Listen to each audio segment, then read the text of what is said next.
Hello friends, स्वागत है आपका आपके अपने यूट्यूब चैनल पर विजडम एकेडमी अर्नो पर। जैसा कि हमने पिछली वीडियो में हमने टॉपिक पढ़ा था कंसिडरेशन अदर देन कैश। हमारा जो टॉपिक था कंसिडरेशन अदर देन कैश, ये हमने मोस्टली पढ़ लिया था। इसमें हमारे जर्नल एंट्री वगैरह जो पास होंगी, हमने जो कंसिडरेशन पेड करना हो सारा, बस इसमें हमारा एक लास्ट एग्जाम्पल करना बाकी था जिसमें हम बिजनेस परचेज करते हैं। हमने जो जर्नली असेस्ड परचेज की जाती है वो हमने सॉल्व किया था। आज हमारा टॉपिक है जिसमें हम जर्नली क्या करते हैं, बिजनेस परचेज करते हैं। अब हम एक एग्जांपल यहाँ पे लेते हैं। R Limited purchase and assets of S Limited of 5 lakh. R Limited ने जो परचेज की है असेस्ड 5 लाख रुपए की असेस्ड परचेज की है and agree to take over the liabilities of S Limited amounted to 2 lakh. 2 lakh रुपए की आपकी लाइबिलिटीज हैं, वो भी उसने लेने की कंसिडरेशन एग्री कर दिया उसने पे लेने के लिए। For the purchase consideration of purchase consideration यहाँ पे कितना है 280, यानी कि जो उसने 5 लाख की जो लाइबिलिटी है उस बिजनेस की वो असेस्ड है और 2 लाख के रुपए की जो लाइबिलिटी है वो उसने परचेज कंसिडरेशन कितने रुपए में लिए, 2,80,000 में लिए। And payment of S limited made by issue of 9% debenture of 100 each. 9% जो डिवेंचर है 100 ईच, इसमें उसने जो है वो पेमेंट करनी है। तो ये हमारा टॉपिक है कंसिडरेशन अदर देन कैश का। इसी टॉपिक में हम अभी इसको सॉल्व करते हैं। तो हमारा जो टॉपिक रहेगा, सबसे पहले एंट्री क्या बनेगी, जैसे हमने पहले भी किया था कि कोई भी असेस्ट हमारे पास अगर बिजनेस में आती है तो असेस्ट अकाउंट डेबिट।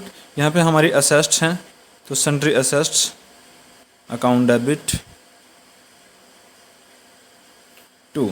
असेस्ट हमारी रियल अकाउंट की नेचर है, तो जो भी आपकी असेस्ट आएगी व्हाट कम्स इन डेबिट, तो असेस्ट हमारी सारी क्या होंगी, डेबिट होंगी, जैसे कि हमने लास्ट क्वेश्चन में भी किया था। तो इस क्वेश्चन में 5 लाख रुपए की जो असेस्ट है वो हमने परचेज की है। नेक्स्ट उसके बाद है हमारे पास लाइबिलिटीज़। अब लाइबिलिटीज़ आई हैं बिजनेस में, तो लाइबिलिटीज़ क्या होंगी आपकी क्रेडिट, क्योंकि लाइबिलिटी क्रिएट हुई है आपकी, लाइबिलिटी क्रिएट होगी तो लाइबिलिटी आपकी क्रेडिट। 2 लाख रुपए की आपकी यहाँ पे लाइबिलिटी क्रिएट होती है। टू परचेज कंसिडरेशन, यानी कि वेंडर का नाम लिखते हैं हम, तो वेंडर कौन हमने किससे खरीदी है, एस लिमिटेड से, टू एस लिमिटेड। तो एस लिमिटेड से हमने कितने में परचेज की है, 280 में हमने परचेज की है। अब देखिए, जब आपका परचेज कंसिडरेशन ज़्यादा है किससे, नेट असेस्ट से। नेट असेस्ट का मतलब होता है कि जो आपकी टोटल असेस्ट है उसमें से हम लाइबिलिटी माइनस करते हैं। जैसे यहाँ पे 5 लाख के असेस्ट में 2 लाख रुपए की आपकी लाइबिलिटी माइनस होगी, तो 3 लाख आपके बिजनेस की नेट असेस्ट, यानी कि बिजनेस हमें 3 लाख रुपए में परचेज करना चाहिए था, बट हम खरीद कितने में रहे, 280। तो यहाँ पे कम हमारा जो बिजनेस है उसके लिए क्या है, प्रॉफिट है, और ये कैपिटल गेन है, इसलिए हम इसको कहाँ पे ट्रांसफ़र करेंगे, कैपिटल रिजर्व में ट्रांसफ़र कर देंगे। यही फ़र्क था हमारा बिजनेस परचेज करने में और असेस्ट परचेज करने में। असेस्ट में सिर्फ असेस्ट थे और परचेज कंसिडरेशन था, बट जब बिजनेस परचेज करते हैं तो लाइबिलिटी भी है। हो सकता है हमें कुछ प्रॉफिट हो तो हम कैपिटल रिजर्व में ट्रांसफर करें, हो सकता है हम इसको लॉस में लेके जाएं। मान लो बाई चांस यहाँ पे 280 के बजाय 380 होता, तो हमारा जो 3 लाख का बिजनेस था उसको हम 380 में परचेज करते हैं, तो वहाँ पर नेट असेस्ट क्या थी, कम थी आपकी नेट परचेज कंसिडरेशन, तो उस केस में आपकी गुडविल डेबिट होगी। यानी कि अगर आप बिजनेस सस्ते में खरीद रहे हैं तो आपका कैपिटल रिजर्व क्रेडिट होगा, आपका प्रॉफिट अगर आप महंगे में खरीद रहे हैं तो गुडविल डेबिट होगी, क्योंकि आपने उसकी गुडविल परचेज की है। यहाँ पे हमारा ये एंट्री है। उसके बाद जो पेमेंट आपको करनी है वो सेम ही रहेगा जो आप पहले कर रहे थे एग्जैक्टली।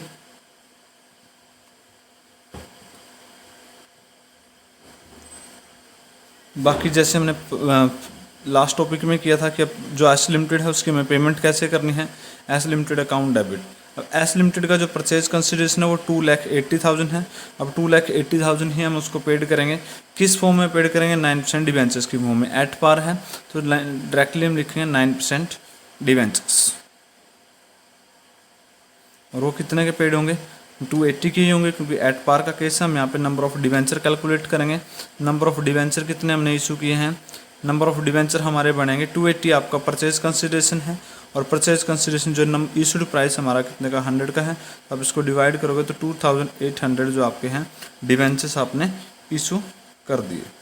इतने डिवेंचर आपको इशू करने पड़ेंगे जब आप किसी कोई बिजनेस परचेज करते हैं इस क्वेश्चन के अकॉर्डिंग। तो ये था हमारा purchase consideration other than cash का टॉपिक।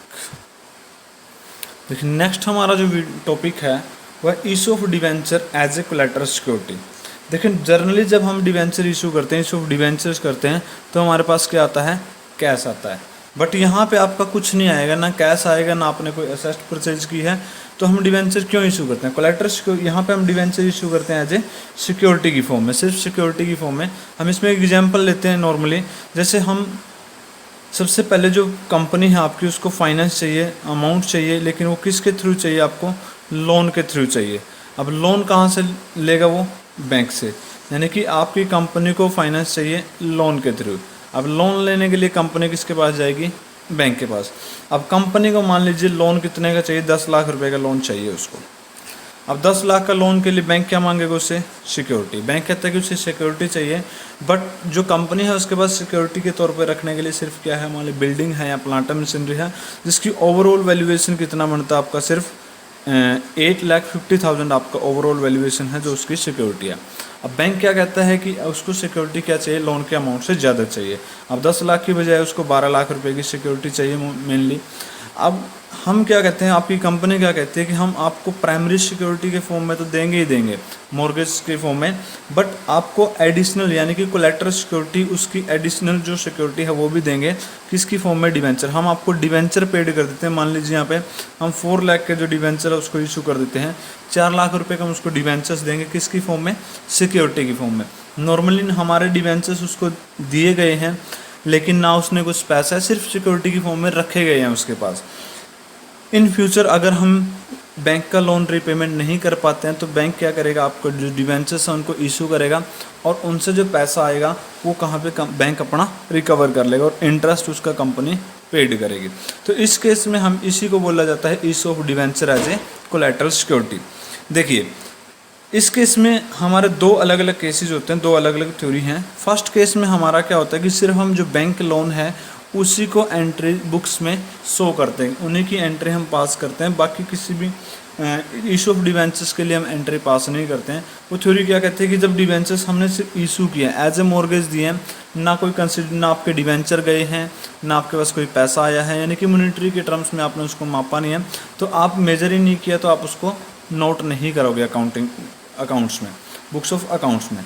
तो उस केस में हमारा फर्स्ट जो मेथड है उसके अंदर हमारी जो एंट्री बनती है वो सिर्फ एक ही एंट्री बनेगी, bank account debit to bank loan.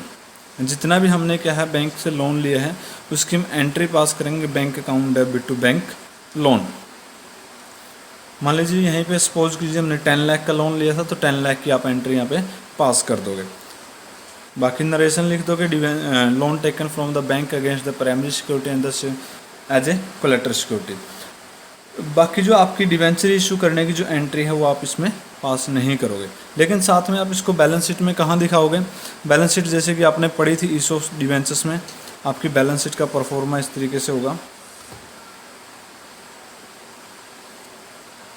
यहाँ पे आप दिखाओगे बैलेंस शीट में equity and liabilities, note number, particular note number, current year amount and the previous year amount. तो हमारा सबसे पहले जो लाइबिलिटी साइड में हम लिखते हैं इक्विटी एंड लाइबिलिटीज़। उसके बाद हमारा जो हेड होता है नॉन करंट लाइबिलिटी, जैसे हमने शेयर्स वाले चैप्टर में पढ़ा था, शेयर होल्डर फंड्स था, तो उसमें थर्ड हेड हमारा बनता है नॉन करंट लाइबिलिटी। और long term non current liability में हम क्या लिखेंगे? Long term borrowing. तो लॉन्ग टर्म बोरोइंग का हम नोट दिखाएंगे कि यहाँ पे जो अमाउंट आएगा वो कहाँ से आएगा। देखिए, सबसे पहले हम नोट्स टू अकाउंट दिखाते हैं। यहाँ पे हमारा नोट नंबर 1 है बैंक लोन। बैंक लोन हमने कितने का रेज किया? 10 लाख। इस क्वेश्चन के अकॉर्डिंग तो 10 लाख ही है। और उसके बाद इसको आप यहाँ पे दिखाओगे 10 लाख, और इसी को आप यहाँ पे दिखाओगे लॉन्ग टर्म लाइबिलिटी। तो ये आपकी बन जाएगी बैलेंस शीट। तो फर्स्ट मेथड में आपको सिर्फ एक एंट्री करनी है और एक आपको बैलेंस शीट में ये नोट्स टू अकाउंट की फॉर्म में आपको जो बैंक लोन है वो यहाँ पे दिखाना है। अब इसी केस में अगर हम सेकंड मेथड यूज़ करते हैं तो सेकंड मेथड में क्या होता है, हमारी जो सेकंड थ्योरी है वो क्या कहते हैं कि जब डिवेंचर्स के बदले में बेशक आपकी जो पेमेंट है वो नहीं आई है, लेकिन डिवेंचर जब आपने इशू किया तो आपकी लाइबिलिटी क्रिएट हुई है, और लाइबिलिटी क्रिएट हुई है तो आप उसको अकाउंट्स में लिखोगे। तो आपके पास सेकंड मेथड में 2 एंट्रियाँ पास की जाती हैं। फर्स्ट है आपके पास bank account debit to bank loan. First entry हमारे पास है bank account debit to bank loan. जितने का हमने लोन लिया है वो एंट्री पास करेंगे हम यहाँ पे। और जो डिवेंचर हमने इशू किया उसके लिए देखिए हमने लिखा 2% डिवेंचर। मान लो जो भी आपकी परसेंटेज रेट होगी 2% डिवेंचर्स। ये हमने लाइबिलिटी तो हमारी क्रिएट हुई, बट जो आने के तौर पे हमारे पास कुछ नहीं है, ना हमारे पास कोई असेस्ट आई है, ना हमारे पास कैश आया।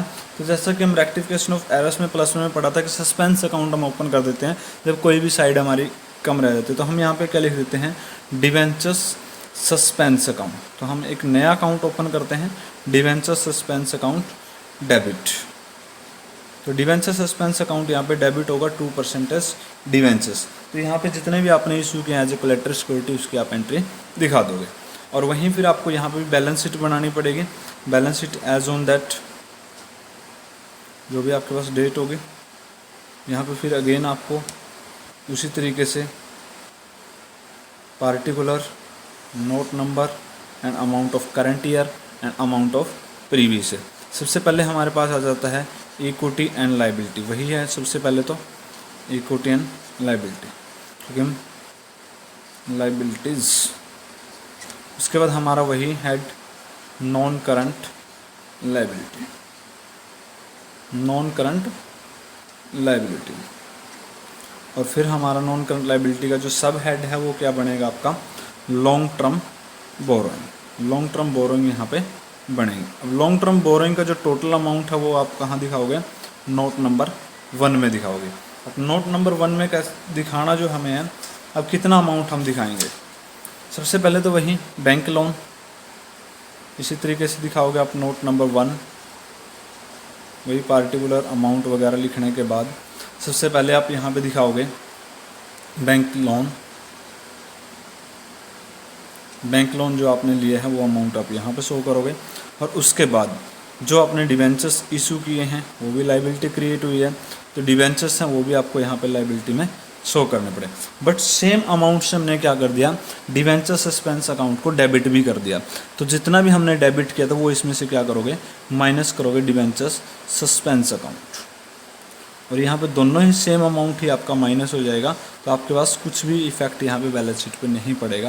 यानी कि जब आप डिवेंचर इशू करते हो एज ए कोलेटरल सिक्योरिटी तो इसका आपकी फाइनेंशियल पोजीशन के ऊपर कोई भी इफेक्ट नहीं पड़ता है, क्योंकि आपका कोई भी कंसिडरेशन ऐसा नहीं रिसीव हुआ है जिसको हम मनी में मेजरमेंट कर सके। सिर्फ लाइबिलिटी क्रिएट हुई थी, हमने सस्पेंस में दिखाया है, तो आपकी जो बैलेंस शीट है उसके ऊपर कोई भी इफेक्ट नहीं पड़ेगा। ये था हमारे पास टॉपिक पर debenture issue as a collateral security.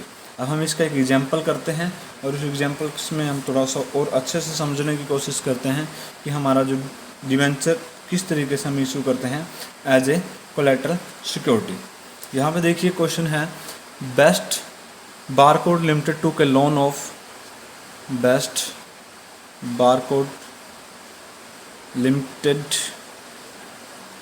To के लोन ऑफ 5 लाख, 5 लाख का लोन लिया फ्रॉम ए बैंक गिविंग।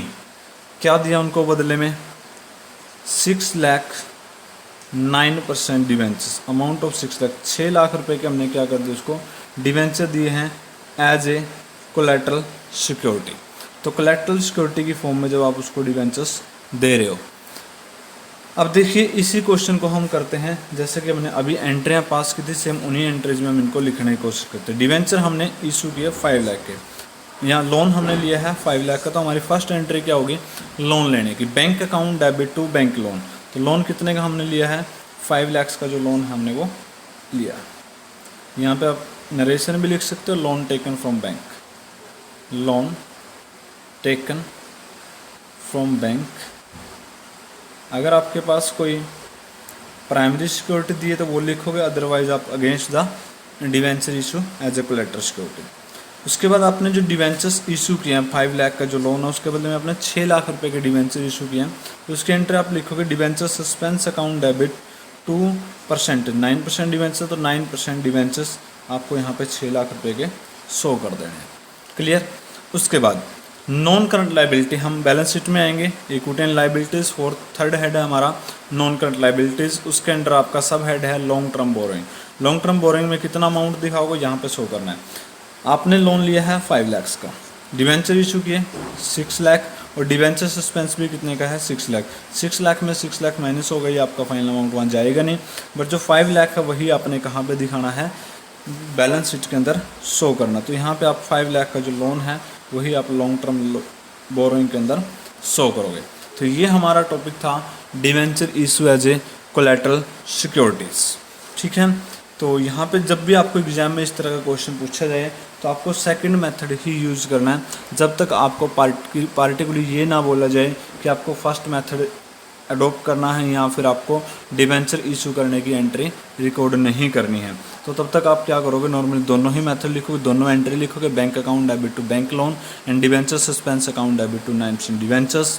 उसके बाद बैलेंस शीट में आप दिखाओगे नॉन करंट लाइबिलिटी, जो आपका है non current liability, long term borrowing, और जो आपका नोट्स टू अकाउंट्स है उसके अंदर आप बैंक लोन भी शो करोगे, और जो डिबेंचर्स हैं उसमें से डिबेंचर सस्पेंस माइनस करने के बाद जो नेट इफेक्ट है आपका वो सिर्फ लोन के अमाउंट का ही दिखाया जाएगा। तो इस तरीके से आपको टॉपिक करना है debenture issue as a collateral security. तो आज की वीडियो में इतना ही। नेक्स्ट वीडियो में हम पढ़ेंगे issue of debenture with the terms of redemption condition के साथ जब आप डिवेंचर इशू कर सकते हो, वही टॉपिक हम पढ़ेंगे नेक्स्ट वीडियो में। तो आज थैंक्स फॉर वॉचिंग।